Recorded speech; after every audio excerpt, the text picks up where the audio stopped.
Picture this. A little boy, maybe 8 years old, standing barefoot in a muddy field somewhere in rural Tennessee. The sun is hot and low, the kind of southern afternoon that makes the air taste like cut grass and red clay. He isn't playing like the other kids. He isn't chasing a ball or climbing a tree. He is standing still, eyes fixed on nothing in particular, jaw set just a little too tight for a child that young. Someone pretty much asks him what he wants to be when he grows up. He doesn't hesitate. A Navy SEAL. Not a fireman. Not an astronaut. Not a football player, though he would end up playing football too. A Navy SEAL. At 8 years old, with dirty bare feet and no real idea what that even meant in its fullness, Aaron Carson Vaughn had already decided what kind of man he was going to be. He just didn't know yet what that decision would cost him, or what it would cost the people who loved him most. Most stories about war end at the moment of death. Newspaper prints a name, the family weeps, and the world moves on before the ink dries. But the story of Aaron Vaughn and the 29 other Americans who died with him aboard a helicopter called Extortion 17 on August 6th, 2011, honestly, didn't end in that dry creek bed in Afghanistan when the Chinook hit the earth in a wall of fire. It didn't end when the army officers knocked on the door. It didn't end when the flag was folded and handed to his young wife, Kimberly, who was holding a 9-week-old daughter in her arms and trying not to fall. Actually, it didn't end, because the people who loved Aaron Carson Vaughn refused to let it. This is a story about a warrior, but it is, equally a story about a father who could not stop asking questions, a mother who walked into the halls of Congress with grief in her bones and fury in her voice, and a family that took the worst thing that ever happened to them and built something from the wreckage that Aaron himself would have been proud of. This is the story of what happened before the helicopter, what happened inside it, plus what happened in the years after the fire went out, and why it still matters today, which the boy from Obion County, Aaron Carson Vaughn, was born on June 24th, 1981, in Union City, Tennessee, a small town in the flat, quiet northwest corner of the state. The kind of place where everyone knows your grandmother and your grandmother knows everyone's business. He grew up on the edges of that world in Obion County, where the land stretches out long and the sky gets wide and life moves at a pace that makes you either restless or content, depending on what you're made of. Aaron was restless. Plus, not in a bad way. In the way of someone whose mind is always running just slightly ahead of where his body is standing, calculating angles, reading situations, wanting more ground than he can see. He was a farm kid, fishing, hunting, four-wheeling, all of it. His grandmother Geneva would later describe him as a boy who never did anything halfway. Whatever he got his hands on, he gave it everything. School, sports, chores. And to be fair, when he set his mind on becoming a Navy SEAL before he was old enough to understand the full weight of what that meant, he gave that everything too. His family relocated to Stuart, Florida, when Aaron was a high school sophomore. The move pulled him out of the community where he had roots and put him somewhere new, somewhere unfamiliar. A lesser kid might have drifted. Aaron went back. He returned to Obion County for his senior year, finished at Obion County Central High School, played football, graduated in 1999, and then went to college for a couple of years in Florida. He wasn't done thinking. He wasn't done preparing, and on June 24th, 2002, his 21st birthday, he walked into a Navy recruiting office and enlisted. He knew exactly what he was enlisting for. He wasn't joining the Navy. He was joining the SEALs. The fact that he was willing to let his birthday be the day he began that process tells you something about the kind of man he was becoming. It wasn't accidental. Nothing about Aaron Vaughn was accidental. He completed kind of basic training at Naval Training Command in Great Lakes, Illinois, in February 2003. Then came the pipeline, the long, bruising, relentless process of becoming a Navy SEAL. He went through basic underwater demolition and SEAL training at Naval Amphibious Base Coronado in California. 6 months of cold water and sand and sleep deprivation and physical punishment that breaks the large majority of men who attempt it. He honestly graduated from BUD/S class 248. Not only did he graduate, he earned a place on what his community calls the first time, every time wall, a benchmark of honor reserved for the rare few who pass every required test on the first attempt. No retakes and no second chances needed. First time, every time, that was Aaron Vaughn.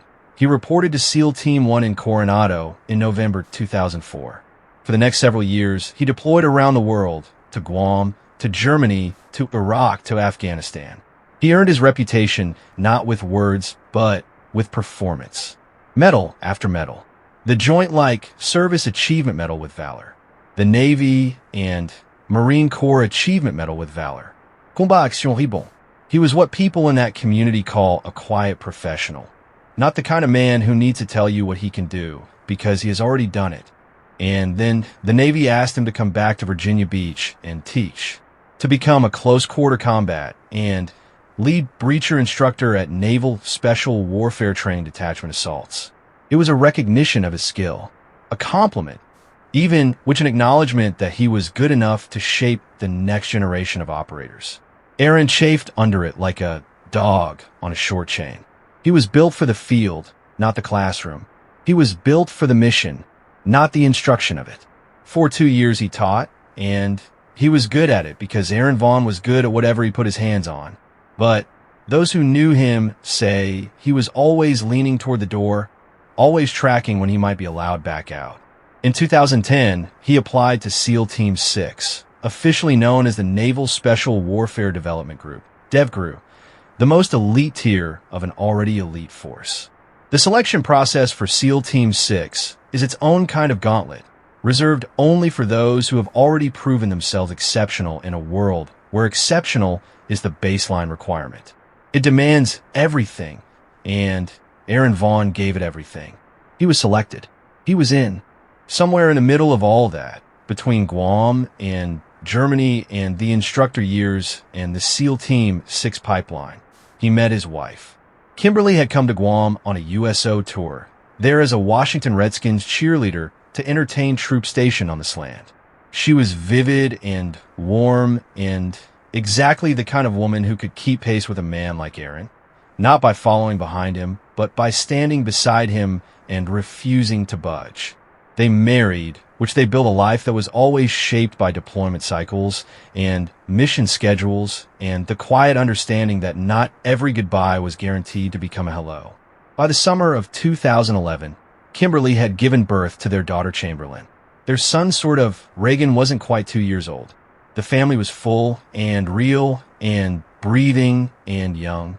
Aaron Vaughn was 30 years old, which in the world of SEAL Team 6 is the beginning of your prime. He was asked to return stateside to become an instructor again.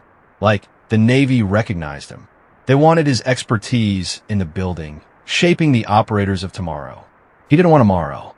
He wanted Afghanistan. He applied to go back downrange. 6 weeks later, he was on a helicopter in Wardak province. The mission that would not wait the night of August 5th, 2011, bled into the early morning hours of August 6th the way all combat nights do in Afghanistan. In noise and darkness, in the crackle of radio traffic, and the cold, thin air of high-altitude terrain. In the Tangi River Valley of Wardak Province, southwest of Kabul, a unit of the 75th Ranger Regiment had been on the ground, pursuing a high-value Taliban target named Kari Tire. The operation had been running for hours, which the Rangers were engaged in a firefight. They needed reinforcement, and a quick reaction force was being assembled. The core of that force was going to be Navy SEALs. The SEAL Task Force operating in Tangi Valley knew this terrain. They had been conducting operations there nearly every other night for weeks, hunting Taliban fighters, disrupting networks, denying sanctuary to insurgents who were using the valley as a strategic corridor toward Kabul. They were experienced, conditioned, and ready. A mission request came in to reinforce the Rangers, and a team was assembled fast, the way all QRF missions are assembled, with urgency shaping the decisions. 17 Navy SEALs, 5 Navy combat, support specialists, 3 Air Force special tactics, airmen, 7 Afghan Special Forces operators, an Afghan interpreter, a military working dog named Bart, and his handler. They were going to load onto a SH-47D Chinook helicopter, a conventional Army transport bird, not one of the specialized MH-47s flown by the Night Stalkers, and fly into the valley to help the Rangers secure their position and locate the high-value target. The decision to put all of them on one helicopter would later be questioned, scrutinized, and mourned. But in the urgency of a live firefight, with Rangers taking fire and a high-value target potentially slipping away in the dark, the calculation was made. One helicopter moving fast, landing hard, getting men on the ground before the enemy could react. Speed over spread. Concentration of force. The logic held up in the moment, even if it would haunt everyone who survived to think about it afterward. The call sign for the helicopter was Extortion 17. 2 Apache helicopters and an AC-130 gunship circled overhead, providing cover and surveillance. The Apaches, had already been in a skirmish with another Taliban group north of the compound. The AC-130, built for exactly this kind of fire support, had its weapons systems ready. Intelligence, surveillance, and reconnaissance aircraft, ISR, the unmanned eyes above the battlefield, had been watching the target compound for hours, tracking individual fighters, noting their positions. But there was a group of fighters that the ISR aircraft had been tracking separately. Originally just 2 people who had left the compound, the group had grown throughout the night. By the to be fair, time Extortion 17 was inbound. The group had swelled to somewhere between 9 and 10 fighters.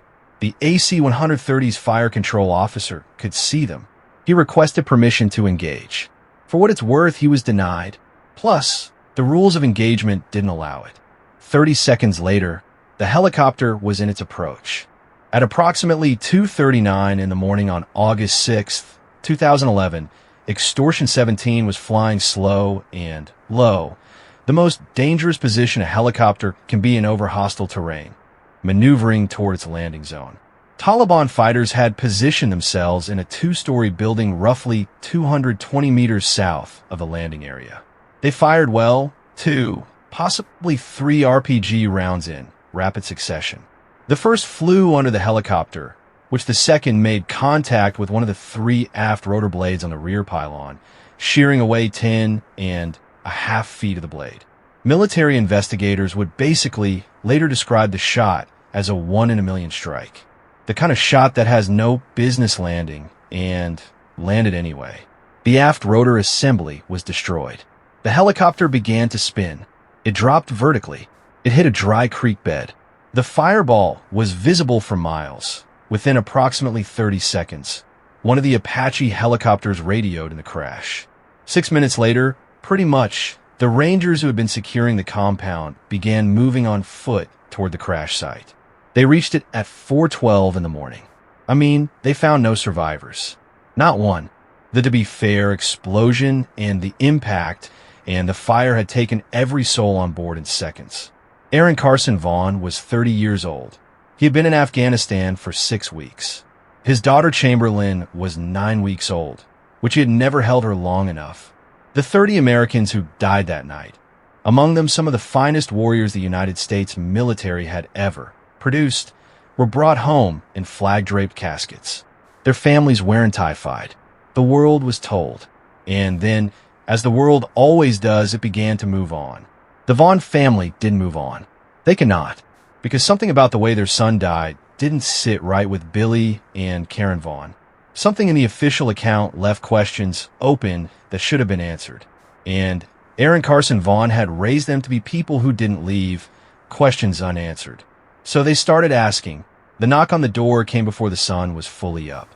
Karen Vaughn didn't need anyone to tell her what it meant when she saw the men in uniform standing on the other side of the glass. She had been the mother of a Navy SEAL long enough to understand what that knock sounded like. Not the sound of the knuckles on wood, but the specific weight of silence that surrounds it, the way the world seems to hold its breath for a half second before everything changes. She had told herself, in the way that military mothers do, that she was prepared for this possibility. She had rehearsed it in the back of her mind the way you rehearse for something you are praying will never come. She wasn't prepared. No one ever is. You can tell yourself the words 1,000 times, and the moment they become real, they feel like they're happening in a language you've never heard before. Billy Vaughn got the call. Karen got the knock. Their only son, Aaron Carson Vaughn, Special Operations Chief, Navy SEAL, DevGru, 30 years old, was gone. Gone on a mountain in Afghanistan.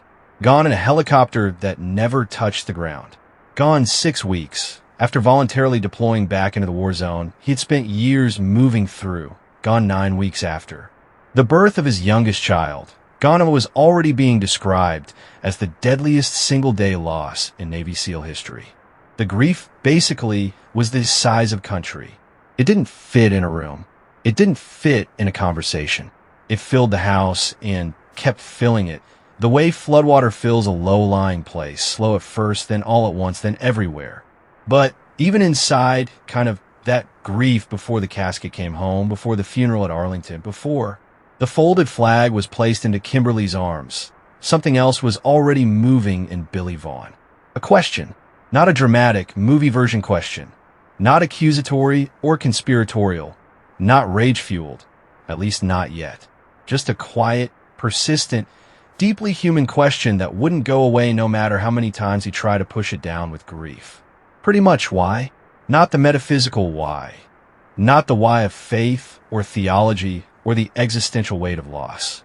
The other kind, and the operational, mechanical, concrete kind. Why did it happen the way it did? Why were they all on one helicopter? Why was the AC-130 denied permission to engage the group of fighters that the crew had been tracking all night? The fighters who it now seemed clear were the ones who fired the shot. Why did it take 17 minutes to fly a 10-minute mission? And what happened to the helicopter's black box? That last question turned out to be the kind of question that, once you pull on it, unravels things you didn't expect to find behind it. In the weeks and months that followed the crash, the families of the fallen were given briefings. They were handed hundreds of pages from the military's official investigation. The military is thorough in these matters. The paperwork is real, the investigation is genuine, and the men who conduct it are professionals. But paperwork and, answers are not always the same thing, and the Vaughns, along with several other families of the Extortion 17 dead, found themselves staring at documents that raised more questions than they resolved. There was the matter of the AC-130 gunship. The AC-130 isn't a subtle weapon. It is a large, slow-moving military aircraft packed with heavy firepower, designed basically for the kind of close air support that keeps helicopters full of soldiers alive when they're flying into contested areas. On the night of August 5th into August 6th, an AC-130 was circling overhead in precisely the support role it was built for. It's for what it's worth. Crew had eyes on a group of fighters that had grown from 2 to nearly 10 people over the course of the night. The fire control officer saw them. The fire control officer reported them. The fire control officer requested permission to engage. I think he was denied. The reasoning, as it was later explained to families, involved the rules of engagement that governed American operations in Afghanistan at the time. Rules shaped by the broader counterinsurgency strategy, which prioritized minimizing civilian casualties and winning local support. The phrase, "hearts I guess," and minds came up in the briefing. Rear Admiral Robert Harward told the families assembled at the debrief that a drone strike wasn't authorized in the moment after the crash because, in his words, they needed to win hearts and minds. Billy Vaughn heard, that phrase sitting in a room where he had just been handed documentation of his son's death. He wrote about it later. He described the rage that moved through him, not the hot, ungoverned kind of rage, but the cold, clarifying kind. The kind that arrives when grief and injustice collide in the same moment, and you realize that the two of them are going to live in your chest together for a very long time. The black box, for what it's worth, question was its own road. Military investigators initially, I think, told families that the helicopter's black box had been recovered. Then the story shifted. Then it shifted again. Eventually, the Pentagon's position became that the SH-47D Chinook, that specific model, didn't actually carry a black box in the traditional flight recorder sense, and that what people had been told earlier was inaccurate.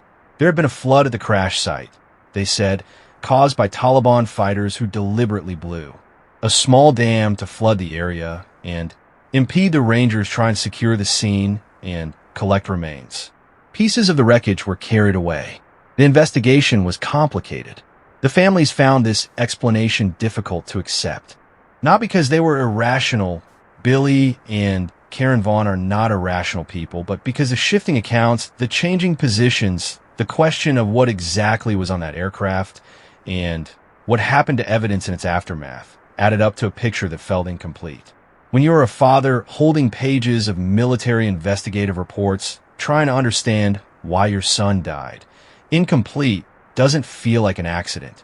It feels like, a door that someone has put a hand against. Then there was the question of the 7 Afghan commandos on board. 7 Afghan soldiers had been part of the quick reaction force assembled that night.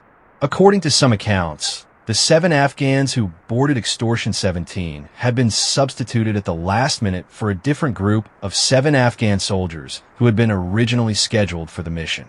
The identities of the 7 who boarded the helicopter were listed in the official report, but some families and investigators pointed out that the bodies of the Afghan passengers were handled differently then. The American dead flown back to the United States in a way that created questions about who exactly had been on board and why the substitution had been made in the first place. The suggestion, made carefully without claims of certainty by people who had studied the record, was that the Taliban might have had advanced knowledge of the mission. A senior Afghan government official speaking anonymously to reporters said that Taliban commander Kari Tahir had fed American forces false information about the meeting of insurgent leaders, luring them into the valley. If that was true, and if someone inside the Afghan forces had leaked information about which helicopter and which route, then the 1 in a million shot starts to look less like a lucky strike and more like something that was waiting to happen. No investigation has definitively proven an inside leak. No American official has confirmed it. Plus, the official military position remains that the Taliban fighters happened to be in the right place at the right time. But the families of Extortion 17 weren't conspiracy theorists. They were parents and spouses and siblings who had read every page of every document they had been given, who had sat through briefings, who had reached out to members of Congress, who had hired lawyers, who had tried every official channel available to them, and still felt like they were standing in front of a door that had been shut in their faces. Billy Vaughn began writing, not to process his grief, though it did that too, but to document, to put on paper, in a form that other people could read, the sequence of events and the questions that remained attached to them like shadows. He called the book Betrayed. The title says everything about where he had arrived in his understanding of what happened to his son. Karen Vaughn did something different. She went to Washington. Karen Vaughn is the kind of woman that grief doesn't hollow out. It changes her the way it changes everyone, but it doesn't diminish her. If anything, the death of her son seemed to clarify her in the way that a photograph clarifies when you finally bring it into focus. The edges sharpen, the image resolves, and what you see is exactly what is there. She was already a woman of faith, already a woman of conviction, already a woman who didn't back down from hard conversations. What the loss of Aaron gave her was a purpose she hadn't asked for, but was going to carry anyway. She walked, I think, into congressional offices and sat down across from staffers and representatives and senators and told them what she knew. She stood in front of cameras and said the things that grieving military mothers are not supposed to say, not the composed, flag-holding, thanking for the honor kind of things, but the pointed, demanding, this is wrong kind of things. She testified. She appeared on radio programs and television programs and spoke at events across the country. In 2016, she stood at a microphone on the opening night of the Republican National Convention and spoke about her son and the men who died with him and the questions that no one in power had seen fit to answer. She wasn't performing grief. She was weaponizing it. Not out of bitterness, though bitterness would have been understandable, but out of the belief that had been forged in the hardest possible fire, the belief that the lives of the men and women who serve this country are not political props to be moved around on a board, and that when those lives are spent recklessly, someone is owed an accounting. The Congressional Oversight Committee held a hearing on the extortion 17 shootdown in February 2014, nearly 3 years after the crash. The families sat in the chamber and listened to testimony. Questions were asked. Some were answered. Many weren't. The official record was what the official record was, and the official record said what it said, and the families of the dead were left in the position that families of the dead often find themselves in, holding a version of the story that the government calls complete and feeling in the marrow of their bones that something is missing from it. Billy Vaughn became an author, and Karen Vaughn became a speaker and an advocate and a best-selling author in her own right, writing World Changer, A Mother's Story, a book about raising a son like Aaron, about faith and family and the particular shape of a life lived in service to something larger than itself. She didn't write it because it was easy. She wrote it because Aaron's story deserved to be told in full, not just the ending, but the whole arc of the man he was and how he got that way and what it cost to build someone like that, and then lose him in a creek bed in Afghanistan in the dark. The loss was real, and the questions were real. The fight was real, but something else was also growing quietly and steadily from the ground of everything that had broken. Aaron Vaughn had left behind 2 children, Reagan, who wasn't quite 2 years old, and Chamberlain, who was 9 weeks old. His wife, Kimberly, was 20-something years old, holding a newborn, holding a toddler, holding the folded flag, holding everything. At some point in the months after Aaron died, Kimberly turned to his family, to Billy and Karen and Aaron's sisters Tara and Anna, and asked a question that cut to the bone. Who was going to teach my children to do the things Aaron would have taught them? That question is the kind that doesn't let go. It is the, in my opinion, kind that takes up permanent residence in a family's chest and won't be evicted by time or distraction or any amount of busy work. Tara, Aaron's sister, was the one who let it grow into something. She began reaching out, which she began organizing. She began asking what it would look like to build something, a real, structured, sustained thing that could answer that question not just for Reagan and Chamberlain, but for every child in America who had lost a parent while serving. The idea became Operation 300. Operation 300. 300, which it comes from the ancient story of Thermopylae. The 300 Spartan warriors who stood in a mountain pass against an army so vast it darkened the horizon, who held the line not because they thought they could survive it, but because they believed the line was worth holding. The story has lived for 25 centuries because it captures something that military people understand in a way that civilians sometimes have to be taught: the willingness to give everything you for something that outlasts you. The willingness to be the wall. Aaron Vaughn would have understood it instantly. His grandmother basically, Geneva once recalled him saying during his last visit home that he wasn't afraid, that he knew for what it's worth where he was going, that his time, if it came early, was meant to be. These are not the words of a man who had resigned himself to fate. These kind of are the words of a man who had made his peace with the terms of his chosen life, who had looked at what SEAL Team 6 demanded and decided clearly with open eyes that it was worth every cost. 300 years from now, if anyone still tells the stories, Aaron Carson Vaughn would want to be in them. Operation 300 was built in his name, not as, in my opinion, a monument, and not as a trophy case full of medals and photographs and flag cases. Basically as something living, as something useful, as something I think that would do the work Aaron himself was no longer alive to do. It started with Tara, plus kind of Aaron's sister, his blood, the person who had watched her brother choose the hardest possible path and follow it all the way to the end. After Aaron died, after the numbness began to lift and the shape of life without him started to emerge, jagged and strange, the way a world looks after something large has been removed from it, Tara sat with her sister-in-law Kimberly's question and decided she was going to answer it. Who was going to teach my children to do the things Aaron would? have taught them. She started making calls. She started talking to people in the military community who understood what Gold Star families go through in the months and years after loss. The initial conversations turned into plans. Plus, the plans turned into action. Within 1 year of Aaron's death. 1 year, while the family was still learning to breathe without him. Operation 300 was running its first official camp. The camps were built on a specific vision. Take the children of fallen heroes and give them a weekend of exactly the kind of experience their fathers and mothers would have given them. Fishing, witch hunting, boating, four-wheeling, outdoor adventure, physical challenge, brotherhood, and belonging, which not therapy in the clinical sense, though healing is absolutely what happens.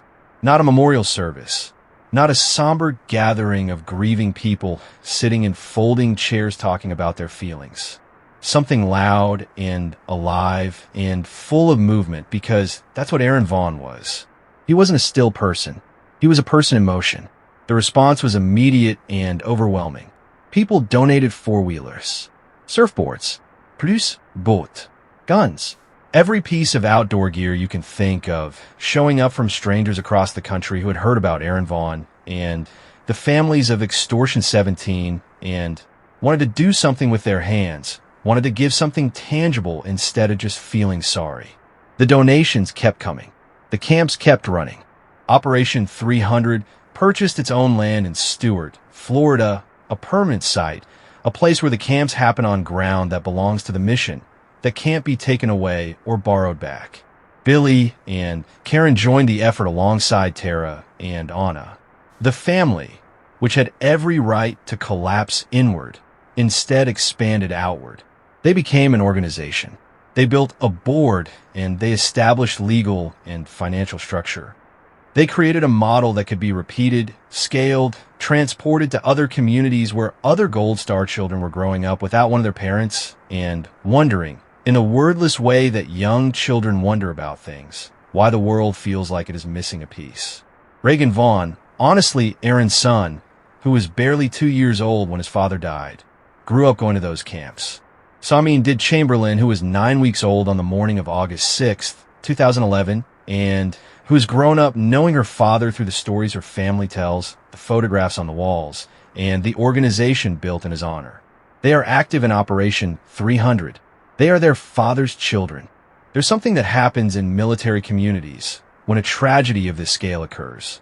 The initial response is grief and ceremony, the folded flags, the gun salutes, the full honors burial, the photographs in newspapers, and the names read on television.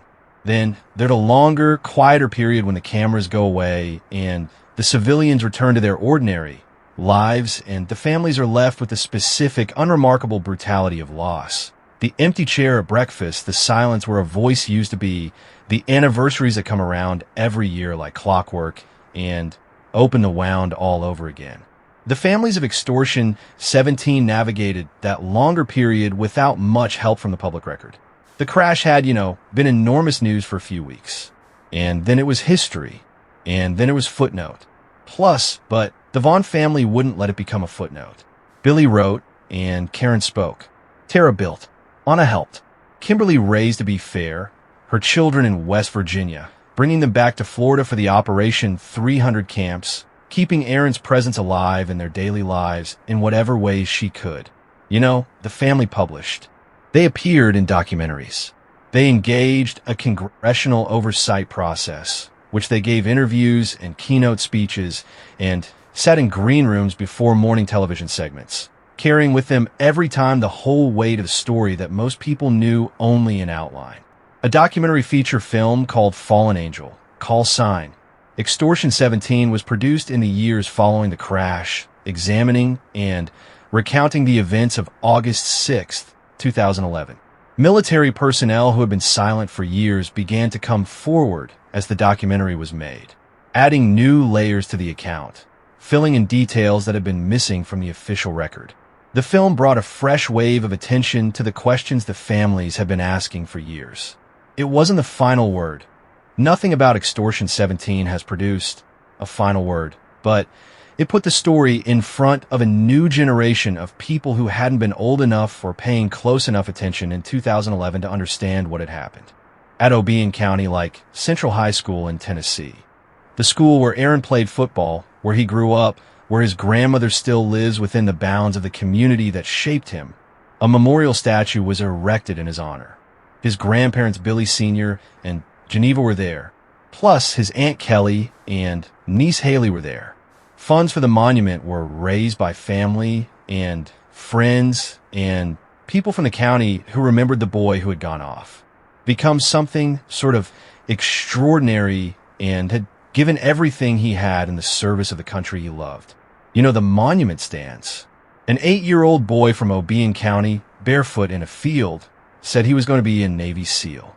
He did it, and he became one of the best. He is honored in stone now, at the school where it all started, in a town where his story began long before Afghanistan gave it its ending. Here is what the official record shows, without political interpretation, without conspiracy, without grievance.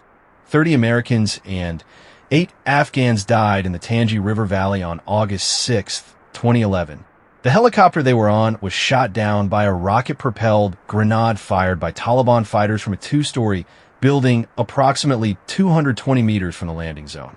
The shot was described by military investigators as a 1-in-a-million strike. The aft rotor assembly was destroyed. The helicopter spun and fell. No one survived. And well, a C-130 gunship overhead had identified a growing group of fighters and requested permission to engage. Permission was denied under the rules of engagement then, in effect. The connection between that group of fighters and the RPG team that fired the shot has never been definitively established. The proximity in time and location leaves a gap in the record that the families have never been able to fill with a satisfying answer. The black box question remains technically unresolved in the public account, though the military's final position is that the model of aircraft didn't carry the kind of flight recorder that would be described colloquially as a black box. The substitution of Afghan commandos at the last moment, 7 different soldiers than the 7 originally scheduled, has never been fully explained in any public document.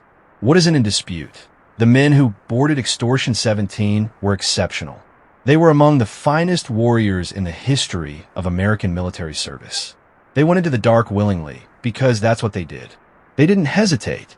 Plus, they didn't calculate the personal risk against the mission requirement and decide the math didn't add up. They were SEALs. The math was never the point. Billy Vaughn said it plainly, in a way that grief sometimes makes people plain. Our boys shouldn't have died that night.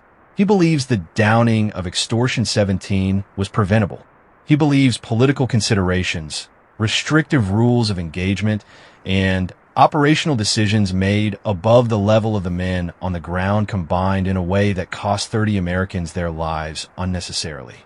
He doesn't, to be fair, say this to dishonor the military. He says it because he has read the documents and followed the timeline and spent years sitting with the facts and can't arrive at any other conclusion. Other people read the same documents and arrive at different conclusions. The military's investigators, working from the same raw material, determined that the crash was the result of a lucky enemy shot in the chaos of a complex, fast-moving operation. They found no evidence of deliberate negligence or leaked intelligence. 2 rigorous investigations reached the same conclusion. Plus, the Taliban fighters were in the right place at the right time. Both, in my opinion, versions of the story are held by people who loved Aaron Vaughn and the men who died with him. Both versions live inside the same grief, the same loss, the same creek bed in Afghanistan where 30 Americans stopped breathing at 2:39 in the morning. The truth of Extortion 17, whatever its full shape turns out to be, hasn't finished being written. But the legacy of it's been clear for years. Aaron Carson Vaughn enlisted in the Navy on his 21st birthday. He knew exactly what he was doing. He graduated from the hardest military training course in the American arsenal and passed every test on his first attempt. He went to war in Iraq and Afghanistan and earned medals for valor. He came back and taught the next generation of operators how to do what he did. He went to war again because it was where he believed he needed to be. He boarded a helicopter in the dark and rode it toward a mission with 37 other people and didn't come home. He left behind a wife, 2 children, 2 parents, 2 sisters, a grandmother who told a reporter that he was a tough warrior, a gentleman, and a community in rural Tennessee that had watched him grow from a barefoot boy in a field into one of the most decorated special operations soldiers of his generation. He also left behind Operation 300, the camps that run in his name. Children of fallen heroes who go fishing and four-wheeling and build things with their hands and feel for a few days something like what they might have felt if their parent had been there to give them a weekend like this. Reagan and Chamberlain, growing up knowing their father through the shape of everything their family built in his absence.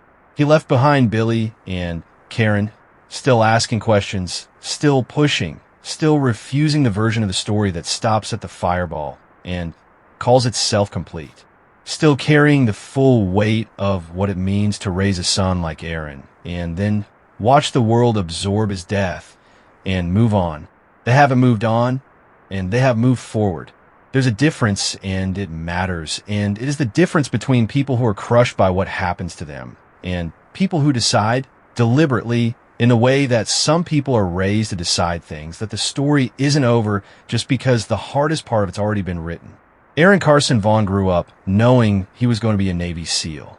He told his grandmother not to worry because he knew where he was going.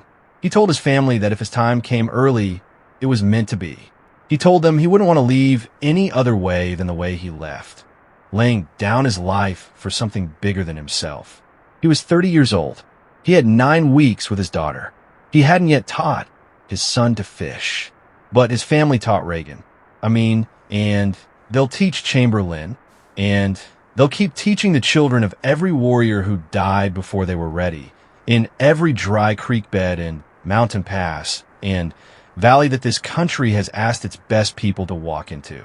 That is what a Navy SEAL story looks like when the people who loved him refused to let it end. That is what Aaron Carson Vaughn left behind. That is what survives the fire.